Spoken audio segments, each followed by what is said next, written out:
आज से तकरीबन 1500 साल पहले जब अरब में इंसानियत खत्म हो चुकी थी, लोग गुलामों को हकीर समझते थे, छोटी बच्चियों को जिंदा दफन कर दिया जाता था और बुतों की पूजा आम थी। यहाँ तक कि काबा में भी बुत रखे हुए थे।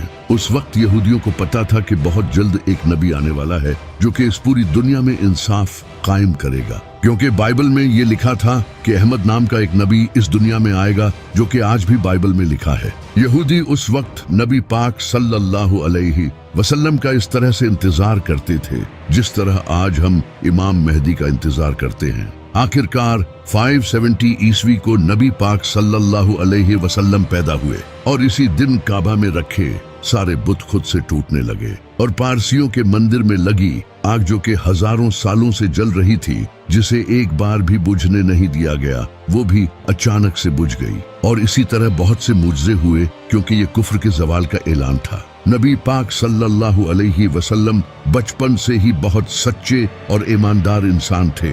अरब के लोग नबी पाक सल्लल्लाहु अलैहि वसल्लम की इन्हीं खूबियों से बहुत इम्प्रेस थे और वो नबी पाक सल्लल्लाहु अलैहि वसल्लम की बहुत इज्जत करते थे। फिर नबी पाक सल्लल्लाहु अलैहि वसल्लम मक्का की एक इज्जतदार औरत हजरत खदीजा रज़ी अल्लाह तआला अन्हा की तजारत का काम संभालने लगे। हजरत खदीजा रज़ी अल्लाह तआला अन्हा नबी पाक सल्लल्लाहु अलैहि वसल्लम के नेक दिल और ईमानदारी से बहुत मुतासिर हुई और उन्होंने नबी पाक सल्लल्लाहु अलैहि वसल्लम को निकाह का पैगाम भेजा। नबी पाक सल्लल्लाहु अलैहि वसल्लम ने इस पैगाम को कबूल किया और हजरत खदीजा रज़ी अल्लाह तआला अन्हा से शादी कर ली।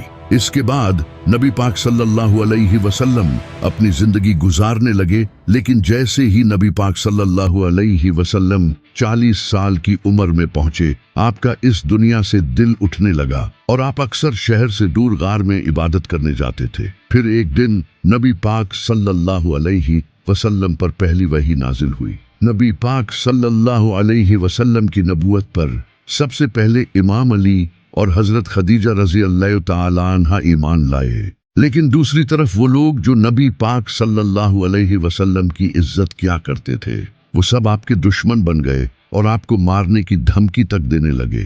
अरब के लोग सिर्फ नबी पाक सल्लल्लाहु अलैहि वसल्लम के ही नहीं, बल्कि जो भी इस्लाम लाता उसे मारते पीटते और जुल्म करते थे, जैसा कि अबू सुफियान और अबू जहल। यहाँ तक कि एक बार तो मक्का के सारे लोग नबी पाक सल्लल्लाहु अलैहि वसल्लम को मारने आपके घर तक आ गए, लेकिन नबी पाक सल्लल्लाहु अलैहि वसल्लम के चचा अबू तालिब और हजरत खदीजा रज़ी अल्लाह तआला अन्हा आपके साथ खड़े रहे, क्योंकि नबी अलैहिस्सलाम बचपन में ही यतीम हो चुके थे।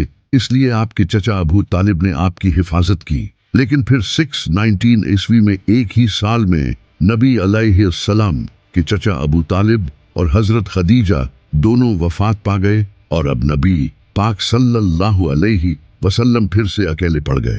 अरब के लोगों ने इसका फायदा उठाया और नबी अलैहिस्सलाम को मारने की साजिश की, तो अल्लाह ने नबी पाक सल्लल्लाहु अलैहि वसल्लम को मदीना की तरफ हिजरत करने का हुक्म दिया। उस वक्त सिर्फ 100 से 200 लोगों ने ही इस्लाम कबूल किया था। जहां मक्का में लोग नबी पाक सल्लल्लाहु अलैहि वसल्लम को शहीद करने की साजिश कर रहे थे, वही मदीना में औस और खजरज कबीले नबी अलैहिस्सलाम के पास आए और उन्हें मदीना आने की दावत दी, क्योंकि मदीना के लोग यहूदियों से बहुत सालों से ये सुनते आ रहे थे कि इनका एक नबी आने वाला है। इसी वजह से मदीना के लोगों को जैसे ही ये पता चला कि मक्का में एक नबी आया है, तो उन्होंने फौरन इस्लाम कबूल कर लिया। नबी पाक सल्लल्लाहु अलैहि वसल्लम ने हिजरत करके मदीना जाने का फैसला किया और आहिस्ता आहिस्ता मक्का के सारे मुसलमान मदीना शिफ्ट हो गए। फिर एक दिन अबू सुफियान कुछ लोगों के साथ नबी अलैहिस्सलाम के घर आया आपको शहीद करने के लिए, लेकिन उन्होंने देखा कि बिस्तर पर इमाम अली अलैहिस्सलाम सोए हुए हैं, क्योंकि नबी पाक सल्लल्लाहु अलैहि वसल्लम ने इमाम अली अलैहिस्सलाम को मक्का के लोगों की अमानतें वापस करने के लिए छोड़ा था और नबी अलैहिस्सलाम हजरत अबू बकर रज़ी अल्लाह तआला अन्हा के साथ मदीना रवाना हो चुके थे। लेकिन नबी अलैहिस्सलाम ने मदीना जाने से पहले 3 दिन गारे सोर में क़याम किया, ताकि कहीं अबू सुफियान के लोग इन्हें रास्ते में पकड़ न लें। 3 दिन बाद नबी अलैहिस्सलाम मदीना रवाना हुए और मदीना पहुंचते ही वहाँ के लोगों ने नबी पाक सल्लल्लाहु अलैहि वसल्लम का बहुत अच्छे से इस्तकबाल किया और जो मुसलमान अपना सब कुछ मक्का छोड़कर मदीना आए थे उन्हें भी अंसारे मदीना ने खूब सपोर्ट किया। यहाँ तक कि कुछ लोग अपनी बीवियों को तलाक देने तक के लिए तैयार हो गए ताकि ये उनसे शादी कर सकें। जब नबी पाक सल्लल्लाहु अलैहि वसल्लम मदीना पहुंचे तो आपने सबसे पहले मदीना के यहूदियों के साथ एक डील की कि अगर मदीना पर कोई हमला होता है तो हम अपनी दुश्मनी भूलकर एक होकर मदीना को डिफेंड करेंगे। मदीना हिजरत करने के 2 साल बाद इस्लाम की सबसे पहली जंग हुई जिसे जंगे बद्र कहा जाता है। जब मुसलमान अपना सब कुछ मक्का छोड़कर मदीना आए तो मक्का के लोगों ने मुसलमानों का सब कुछ अपने कब्जे में कर लिया। तो अल्लाह ने इन्हें इजाजत दे दी कि अब वो मक्का के लोगों के काफिले लूट सकते हैं। तो मुसलमान बगैर कोई खास हथियार लिए बस कुछ तलवारों के साथ अबू सुफियान के काफिले को लूटने निकल पड़े, क्योंकि मक्का के काफिले मदीना से होकर गुजरते थे। लेकिन रास्ते में ही अल्लाह ने नबी पाक सल्लल्लाहु अलैहि वसल्लम को 2 ऑप्शंस दिए कि या तो वो अबू सुफियान का काफिला लूट ले या फिर जंग होगी। उस वक्त मुसलमानों को सबसे बेहतर ऑप्शन यही लग रहा था कि अबू सुफियान का काफिला लूटा जाए, क्योंकि इससे मुसलमानों के पास माल आता, और दूसरी तरफ जंग का ऑप्शन मुसलमानों के लिए मौत को गले लगाने जैसा था, क्योंकि इनके पास सिर्फ 8 तलवारें और 2 घोड़े थे। लेकिन फिर भी मुसलमानों ने कहा कि या रसूलुल्लाह, आप जैसा कहेंगे वैसा ही होगा, क्योंकि अल्लाह मक्का के काफिरों को इन 313 मुसलमानों के हाथों कत्ल करके मुजज़ा जाहिर करना चाहता था। तो नबी पाक सल्लल्लाहु अलैहि वसल्लम ने जंग का ऑप्शन चुना। अबू सुफियान को इस बात का पता चल चुका था कि मुसलमान इनका काफिला लूटने के लिए तैयार बैठे हैं, तो इसने एक शख्स को मक्का भेजा मदद के लिए। जैसे ही उस शख्स ने मक्का जाकर सब कुछ बताया तो मक्का से अबू जहल 1000 लोगों का लश्कर लेकर निकल पड़ा और अबू सुफियान भी समंदर के रास्ते से मक्का सेफली पहुंच गया। मुसलमानों ने मदीना के साउथ वेस्ट में बद्र नाम की एक जगह पर अपना पड़ाव डाला, इसी वजह से इसे जंगे बद्र कहते हैं। अगले दिन अबू जहल 1000 लोगों के साथ इस जगह पहुंचा। अब दोनों फौजें आमने सामने आ चुकी थी। इसी वक्त अबू जहल की फौज में से एक उतबा नामी इंसान अपने भाई और बेटे के साथ सामने आया और उसने मुसलमान फौज को ललकारा कि कोई आकर इसका मुकाबला करे।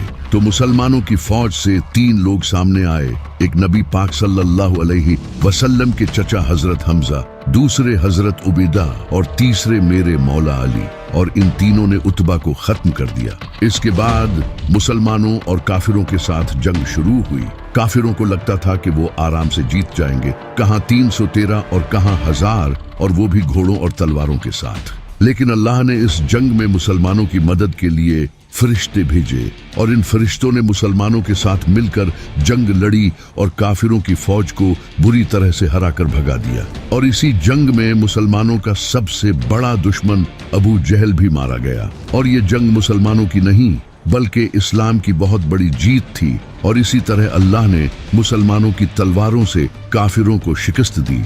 इस हार के बाद काफिर अब मुसलमानों से बदला लेना चाहते थे, क्योंकि मक्का के लोगों की पूरे अरब में इज्जत थी और अब सवाल इनकी इज्जत का था। तो इस बार अबू जहल की मौत के बाद अबू सुफियान 3000 का लश्कर लेकर मुसलमानों के खिलाफ चल पड़ा, जिसमें खालिद बिन वलीद भी शामिल थे।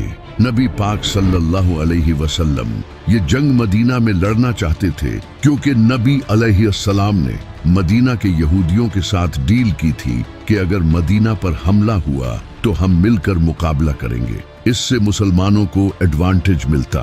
लेकिन मेजॉरिटी सहाबा ने मदीना के बाहर रेगिस्तान में जंग लड़ने का फैसला किया। तो नबी पाक सल्लल्लाहु अलैहि वसल्लम ने इनकी बात मान ली और 1000 मुसलमान 3000 के मुकाबले में थे, जहां उहद पहाड़ पर मुसलमानों का अबू सुफियान के लश्कर से सामना हुआ। लेकिन इसी वक्त एक मुनाफिक अब्दुल्ला इब्ने उबई 300 लोगों के साथ ये जंग छोड़कर चला गया, जिससे मुसलमान अब सिर्फ 700 रह गए। तो नबी पाक सल्लल्लाहु अलैहि वसल्लम ने एक स्ट्रेटजी अपनाई। आपने 50 तीर अंदाजों को उहद पहाड़ की बैक साइड पर खड़ा कर दिया और इन्हें सख्ती से हुक्म दिया कि यहाँ से बिल्कुल न हिलना, चाहे मुसलमानों के जिस्मों को परिंदे भी खाने लगे। پھر جنگ شروع ہوئی اور مسلمان ہمت کے ساتھ ان کا مقابلہ کرتے رہے اور کافر شہید ہونے لگے اور پیچھے ہٹنے لگے۔ یہ دیکھ کر ان 50 تیر اندازوں کو لگا کہ مسلمان جنگ جیت چکے ہیں اور کہیں ایسا نہ ہو کہ انہیں مال غنیمت نہ ملے، تو ان 50